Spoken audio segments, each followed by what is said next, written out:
욥기도 이제 거의 끝막을 향해 줄다름치를 치는 것 같은데 32장 우리가 읽었어요. 32장 읽었는데 32장부터 37장까지는 말하는 사람이 하나입니다. 누구냐면 따라해 보세요. 엘리후라고 하는 사람이 이제 앞에 욥의 세 친구가 있었잖아요. 엘리바스, 소발, 빌닷. 아마 욥과 동년배 정도의 세 친구였어요. 이 사람 현자라고 이렇게 불릴 만한 꽤나 똑똑한 사람들이었는데 그 사람 이후에 등장하는 것이 젊은 세대, 신세대라고 할 수 있는 엘리후입니다. 근데 엘리후가 장황하게 32장부터 37장까지 자기 변론을 늘어놔요. 자, 그런데 이 엘리후가 등장한 배경에 대해서 1절 한번 보세요. 1절 보면 뭐라고 얘기합니까? 욥이 자신을 의인으로 여김으로 그 세 사람이 말을 그치니. 자, 여러분 우리가 29장에서 31장까지 욥의 이야기를 쭉 들었잖아요.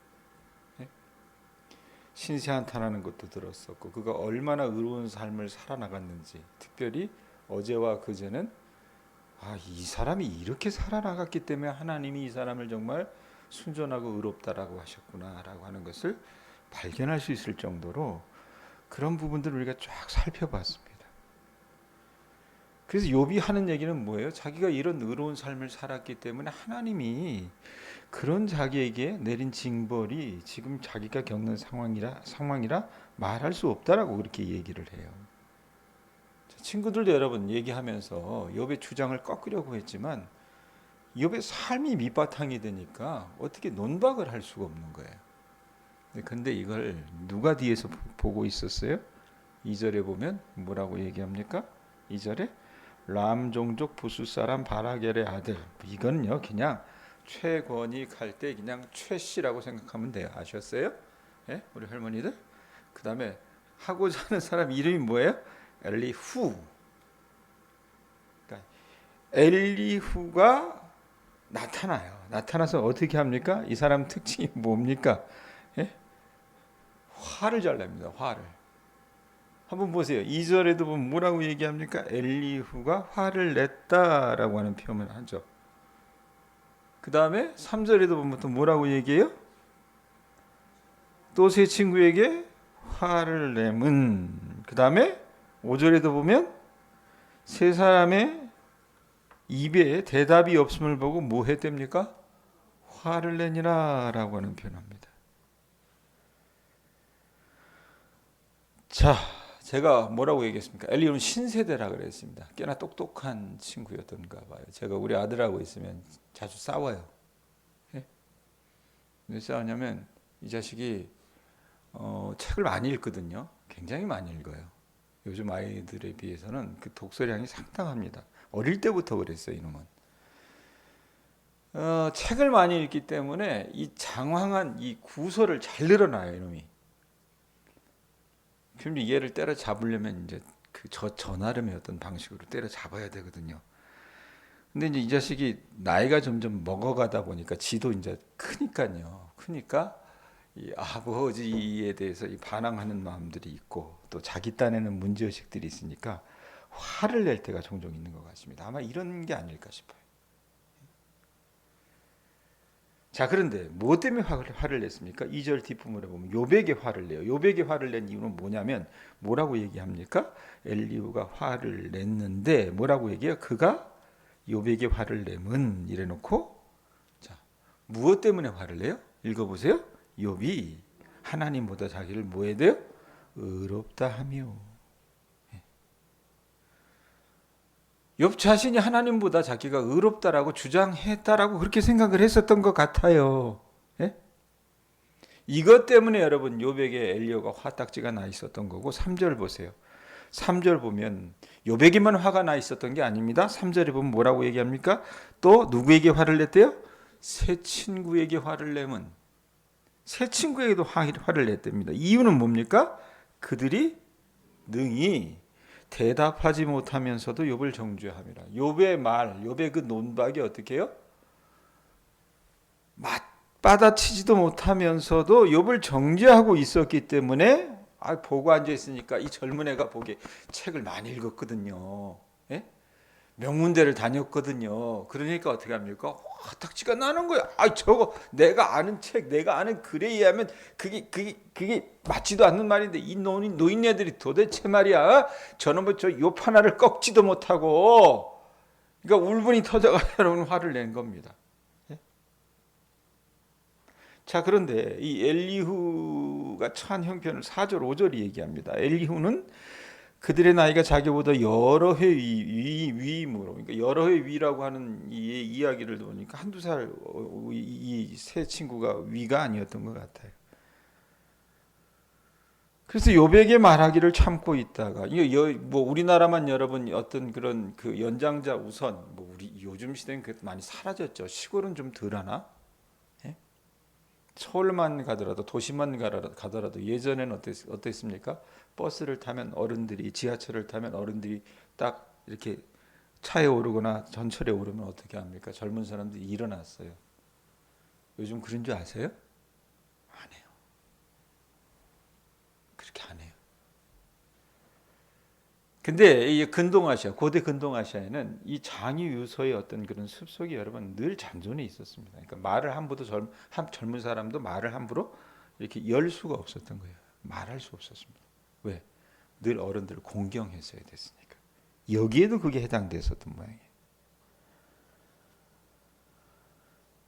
엘리후는요, 욥의 세 친구가 자기보다 나이가 한참이나 많았던 것을 알았기 때문에, 자기는 어렸기 때문에, 그래서 꾹 참았다가 세 친구가 어떻게 합니까? 욥의 그 잘못을 깨닫게 하고 욥의 그 이야기를 꺾기를 바랬는데 꺾지를 못하자 못 참겠는 겁니다. 이 젊은 놈이 혈기에. 그래서 입을 연 겁니다. 그 경위를 6절 7절에 설명하고, 자기가 그럼 왜 말할 수밖에 없는가?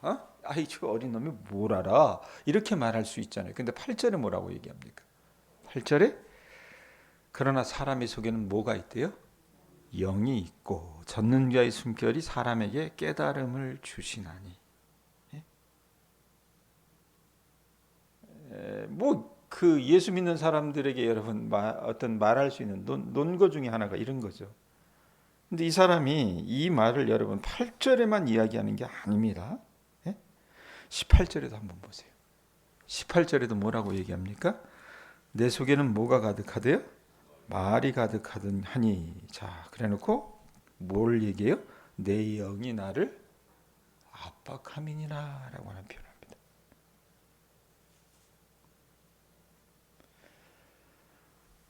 이게 성령, 하나님께서 주신 영이 있기 때문에 자기가 말할 수밖에 없다. 진실을 얘기할 수밖에 없다라고 얘기해요. 그러면서 9절에 보면 어른이라고 지혜롭거나 노인이라고 정의를 깨닫는 것이 아니니라. 어른들이라고 지혜롭거나 노인들이라고 정의를 정확하게 분별하는 것이 아니다. 그러니까 엘리야는 지금 어른들, 욥을 비롯한 이 장로급 현자인 채 하는 욥이나 세 친구들이 정의라고 하는 그 정의를 정확하게 규명하거나 분별하거나 파악하지 못했다고 속이 터져가지고 비판하고 있는 겁니다. 이 엘리후가. 그렇기 때문에 자기 말을 들으라고 쫙 장황하게 설명하는 것이 이 이후의 이야기예요. 사실 그러니까 이 사람이 하는 얘기 여러분 논지는 오늘 말씀 가운데 끌어낼 수 없습니다. 이 사람이 하고자 하는 얘기가 도대체 뭐야 그러면? 전체 상황 속에서 이야기를 해야 될 것 같아요. 자, 어찌됐건 이 젊은 아이가 굉장히 단호하고, 나는 우리 식으로 얘기하면 뭐예요? 성령 받은 사람이야. 당신들이 알지 못하는 성령 체험을 했어.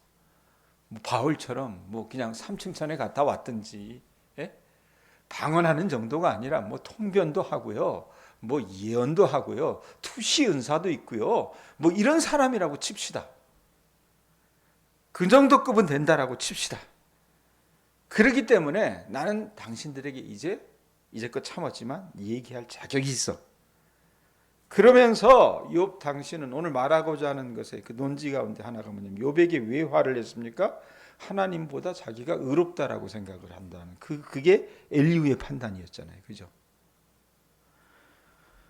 그것 때문에 이제 이 엘리후가 이 32장부터 계속 37장까지 이 탓을 하는데, 여러분 이 말씀 쭉 보면은 이 엘리후의 이런 초반 기세가 매우 신랄하고 무서웠는지, 얼마나 매우 신랄하고 무서웠는지 이 세 친구도 대답도 못했고요. 더 이상 할 말이 없었던 모양인 것 같습니다. 그러면서 자기가 이 논쟁에 뛰어들 수밖에 없는 이유를 정당화하기 위해서 사족을 막 달아나가는 게 오늘 우리 말씀인데, 이제껏 여러분 욥이요 이 세 친구와의 어떤 그런 이 말싸움, 논쟁에서 주장했던 것은 이런 거였잖아요. 나는 칠남 삼녀를 동시에 잃고 어떻게 보면 재기 불가능한 파멸을 맞을 만큼 죄를 지은 적이 없다. 이 얘기 계속했어요. 내가 죄 지어서 벌 받는 거 아니다. 그리고 나는 칠남 살녀를 하루에 잃고 이렇게 온몸이 으스러지도록 고통에 몸서리쳐지는 재난을 초래할 만한 흉악한 죄를 지은 적이 없다. 이건 우리가 여러분 있는 그대로 수긍해야 됩니다. 그 다음에 또 욥이 뭐라고 얘기했습니까? 하나님은 공의롭다. 욥이 하나님에 대해서 모르는 사람이었잖아요. 하나님 공의롭고 절대적인 권능을 가진 창조주 하나님이시지만 적어도 그 하나님은 지금 나 욥에게는 그 공의로운 하나님의 공의가 적용되지 못하는 것 같다. 나에게 가하신 이 모든 재앙은 하나님이 나를 부당하게 대우하시는 증거 중에 하나이다. 뭐 이런 얘기를 했어요. 욥단에는 이해할 수 없었기 때문에 이런 얘기를 하겠죠. 그러면서 욥이 얘기합니다. 따라서 하나님이 나를 이처럼 비참혹한 재앙으로 공격하신 이유를 하나님조차도 재판할 수 있는 천상이 아니라 그 위에 천천상의 법정이 있다면 거기에 내가 가서 내가 원고가 되고 하나님을 피고로 불러서 재판을 걸어볼 테니 하나님이 나에게 대답을 해 주셔야 된다. 왜? 도무지 이거 이해할 수 없기 때문에. 그러면서 여러분 욥기가 얘기하는 말하는 논점 중에 하나가 뭡니까? 신명기 신학이라는 표현을 제가 했잖아요. 신명기 신학은 뭐예요? 잘하면 하나님이 상 주시고 못하면 어떻게 해요? 벌 준다는 거예요. 그런데 그 신학이 때로는 잘못됐다는 것을 그 법정에 고발하고 싶어하는 것이 욥의 심사입니다. 이 이야기를 여러분 이제껏 욥이 계속 얘기를 했던 거예요. 엘리바스를 비롯한 이 세 친구가 계속 네가 뭔가 잘못했기 때문에 이랬지. 너 황금 만능주에 물들고, 너 젊은 여자 보면 눈 돌아가고, 너 가난한 사람들 돌보지도 않았고, 뭐 이런 식으로 계속 탓을 했으니까 욥이 그걸 가지고 그게 아니다라고 얘기하면서 이 얘기를 장황하게 얘기를 했던 겁니다. 자, 그런데 옆에서 이 엘리후라고 하는 애송이가 보고 앉아 있다가 더 이상 못 참겠는 겁니다. 화딱지가 난 거예요. 그래서 이 엘리후는 어떤 사람이었냐면 많이 배웠다라기보다는 머리가 굉장히 좋았었던 것 같아요. 제가 봤을 때. 그래가지고 자기가 알고 있는 그 신명기 역사의 어떤 그런 신학의 옹호자로서 자기 세 선배 이 신학자들의 어리석은 논리를 보면서 화딱지가 났던 거야. 저 많이 배웠다고 하는 저분들이 글쎄 저놈의 욥 저거 하나를 꺾지를 못해? 예? 그 나가 떨어지는 여러분 그 선배들의 어설픈 논리를 비판하면서 조롱하고 있는 것이 이 32장부터의 내용이라고 보시면 될 것 같아요. 그리고 이렇게 자신만만하게 감히 하나님의 멱살을 잡고 지금 대드는 듯한 욥의 무모하고 무리한 태도를 보고 화딱지를 내는 겁니다. 그러면서 말했던 게 뭡니까? 욥 당신은 당신 자신을 하나님보다 의롭게 여기는 자인 것 같다라는 얘기를 합니다. 근데 여러분 우리가 욥기를 뭐 다 세세히 살펴본 건 아니지만 이 욥의 이야기를 쭉 제가 여러분들에게 풀어드리고 그랬을 때 욥이 여러분 자기가 하나님보다 의롭다라고 말한 적이 있어요, 없어요? 없어요. 없습니다. 욥은요 자신이 알고 있는 하나님의 성품상 죄 없는 자신을 하나님이 지금 폭력으로 짓이기시잖아요. 그리고 무참하게 파멸의 구렁텅이로 집어던지는 그 처사를요, 도무지 납득할 수 없었다라고 그렇게 말했을 뿐입니다. 왜 자기가 이런 고난을 당하는지, 여러분 우리가 이 땅을 살아나가면서 늘 고민하는 게 그런 거잖아요. 왜 하필이면 납니까? 왜 내가 이런 고난을 당해야 됩니까? 언제까지 이 고난 속에 있어야 됩니까? 이게 여러분 인간 본연의 질문이라 그 말이에요. 욥도 그랬기 때문에 그 이유를 안다면 여러분 어떻게 해요? 이유 알면 우리가 당할 수 있습니다. 견뎌낼 수 있다 그 말입니다. 그런데 하나님은 해명조차 하지 않으셨어요. 예? 그랬기 때문에 욥 입장에서는 이거 하나님 불의하신 거 아니야? 그렇게 오해할 수 있다라고 항의한 것뿐이라 그 말입니다. 자기가 하나님보다 의롭다라고 생각한 것이 아니었어요. 내가 하나님보다 의롭다고 말한 적 없다? 나의 고난은 내 불의 때문이 아니라고 주장했을 뿐이다. 이렇게 얘기하는데 엘리후는 어떻습니까? 그거 아니야. 어? 내가 보니까 당신 하나님보다 의롭다고 말하는 것 같아. 이렇게 딱 낙인을 찍어버려요.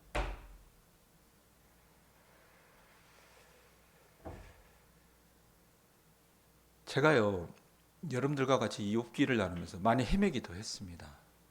그러나 제 논점 중에 하나가 뭐였냐면 친구들의 이야기를 되도록 많이 배제하려고 했습니다.